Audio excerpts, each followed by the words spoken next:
Final review. Rabble. It's good. Um, I knew never even heard of Erin Brockovich, which is she's the person whose life inspired the show because she's a sort of political activist, and like if she's anything like the character in Rebel, then I support her. She's doing good, even if she has to be a prick to get it. And most times, what she's doing is illegal. I still support her. Final review, Derry Girls. It's great. Um, only thing is, I don't remember the I don't remember the girl's names. The fat one. I don't remember her ever coming out as gay. Just all of a sudden in whatever episode, it's like, oh, we need to get a girlfriend for you. Like what? Um, I just don't remember that, but probably because like I watched the first couple episodes when the show was getting popular. Then I watched the rest of season one and all of season two about Christmas time, 2020, and now I watched all of season three in basically one go. But yeah, it's great.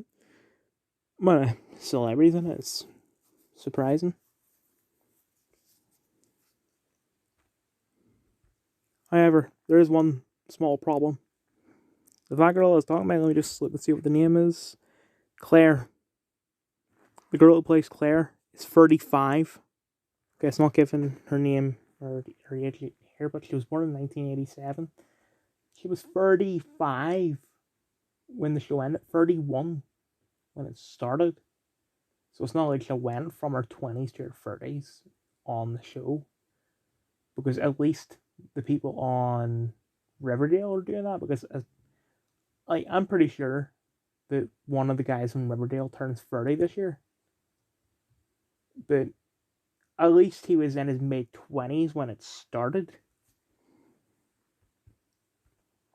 See? Cole Sprice. I don't know who he plays in Riverdale, but I know he's in it as a main character. Probably as no, that's not Archie actually. Archie's Kid App's character. Um, but main character, one of the students, one of the teenagers in Riverdale is in his 30s, and I mean, there's not really anything wrong with it as long as they look like they're a teenager. But their performance just isn't as authentic. That's the thing that's great with Skins, and I've posted this on my second page.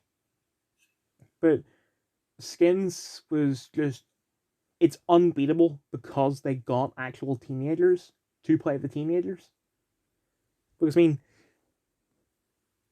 the only other teen drama I can think of that has come somewhat close is Euphoria, which was, I mean, Zendaya was 23 when the show started, but now she's 26, and the show's still going, and she'll be at least 27 when season 3 airs, and I bet you that's not going to be the last one because of how popular it's going.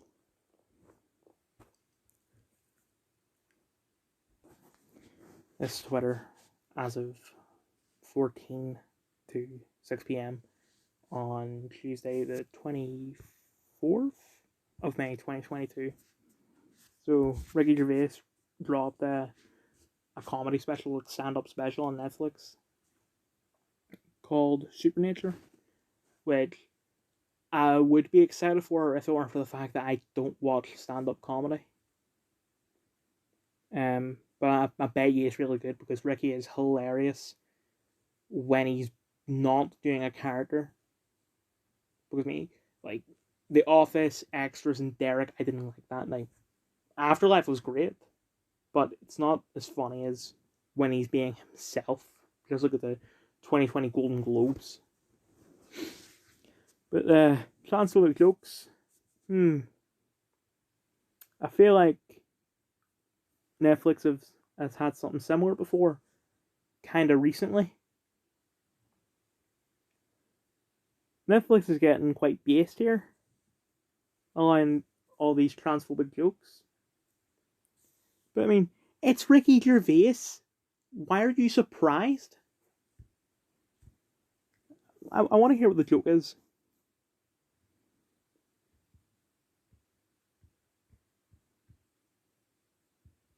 Right? Oh, women, he says. Not all women. I mean, the old-fashioned ones, the ones with whims. Those dinosaurs. I love the new women. They're great, aren't they? The new ones we've been seeing lately, the ones with beards and cocks. Well, I mean, all the best women are men.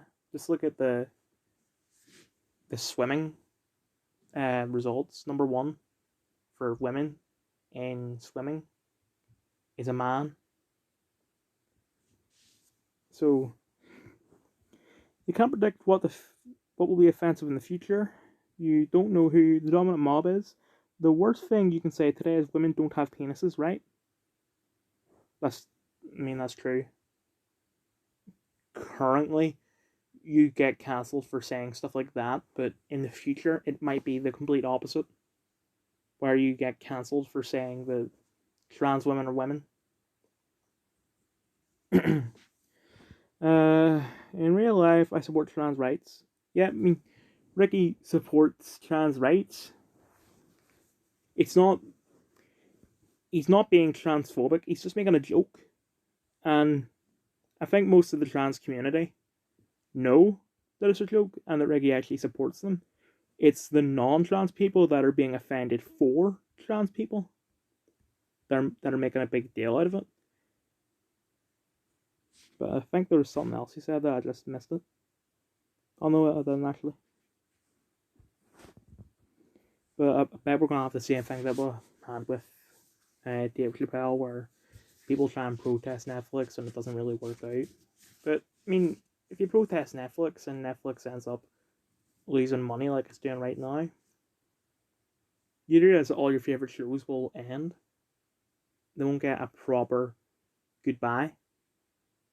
Right? Stranger Things is fine for now, but season 5 is supposed to be the last one. But if Netflix loses their money, they're not going to be able to make it. And definitely someone else will buy it. Probably Amazon. But Amazon might do it differently. Like, they might force the writers to change something up that will ruin it.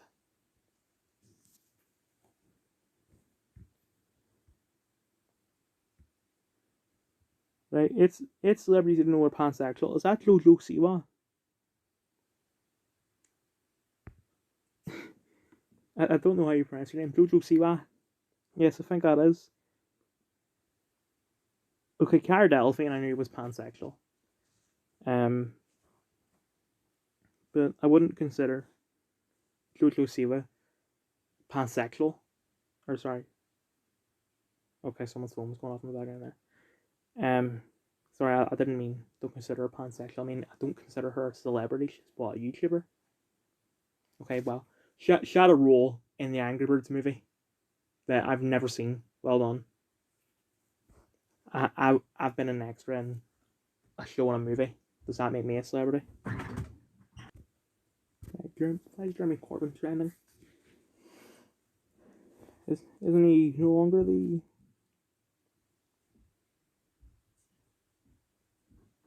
Well, I mean, the Labour Party is anti-Semitic, so I'd say it's not much of a stretch to say that they're also anti-India. I feel like Back Boris has been trending before, like about this time 2 years ago.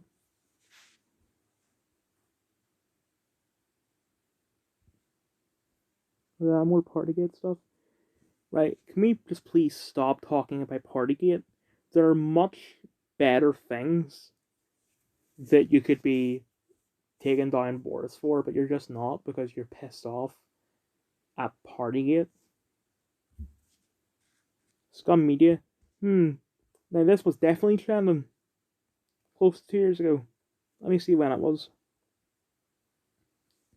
It was trending on the 25th of May 2020. And I know this because it's one of the last videos that are under an hour. Probably the last. No, it's not. One of the last videos that Carl uploaded on his main channel that's under 1 hour. It was like right before he started doing all the live streams.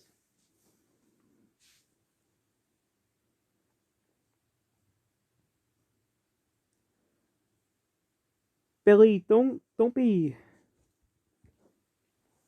like.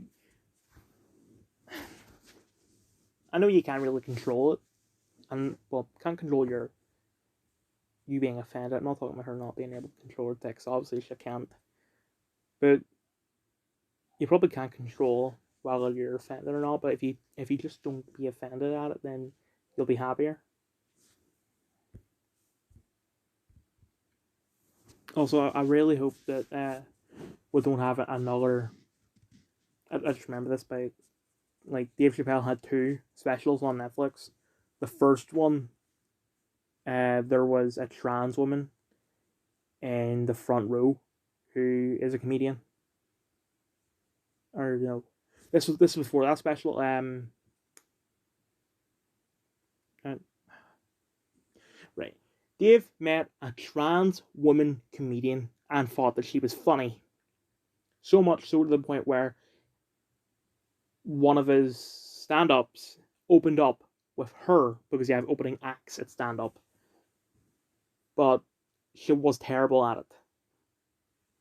So everyone was booing her. Then once her set was done and Dave came on, she sat down in the front row. And people at the back kept on heckling her, saying stuff like, "Do the carpets match the drapes?" And she said something. She had like a very funny comeback. But then once all the transphobia allegations came out of Dave because of a joke he made, this trans comedian defended him. So all the trans activists were bullying this trans girl, and she ended up killing herself. The point is, please don't. Anyway, Amogus. Wait, I'm an adult. I don't have to be bored at home. I can do anything.